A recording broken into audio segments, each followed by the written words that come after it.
For me, the choice was, at first I think started out, or at least in my head, just with wanting to lose weight. But along the way, I think the eating disorder became more of a coping mechanism for me in dealing with the stress and pressure I felt. While many people will follow diet and exercise plans at some point in their lives, most do not develop eating disorders. But unfortunately, that's not the case for some who are genetically vulnerable or at risk for a variety of other reasons. Instead of following cues from the body and mind about hunger and health, rigid rules about food and appearance are created, and the eating disorder takes control. I would constantly be thinking about how I looked and how others see me and how I couldn't eat in front of other people, and just so many of the rules that came along with the eating disorder. Eating disorders, often associated with depression and anxiety, develop from a combination of biological, psychological, and sociocultural factors. It doesn't help to tell someone, just eat. These disorders are serious mental illnesses that are so strong, they can override the survival instinct. On some level, I was aware that it would lead to death. It doesn't seem realistic, almost. Like, you don't really like to think about those things.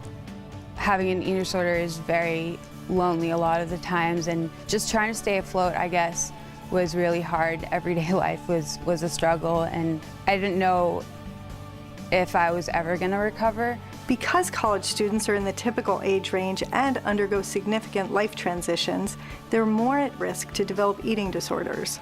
Left untreated, eating disorders can interfere with the body's systems and become chronic and even lead to death. Early identification and treatment is crucial and leads to better outcomes. Eating disorders are not phases. They have the highest mortality rate of any psychiatric condition. The hope and courage came from that, thinking that there had to be something more, I think. That I think there were many times where I didn't necessarily not want to be here, but I just didn't want to be in the eating disorder. So it's just like imagining that there had to be something else. Here's the good news. With treatment, complete recovery is possible. The healthy, spirited self is not gone. It's eclipsed by the power of the eating disorder. With help, you can restore to a healthy weight, be grateful for your body, feel feelings, think more realistically, connect with people who matter, and live a life of meaning. I am just coming to terms with myself, just accepting myself and gaining more self-confidence, I think.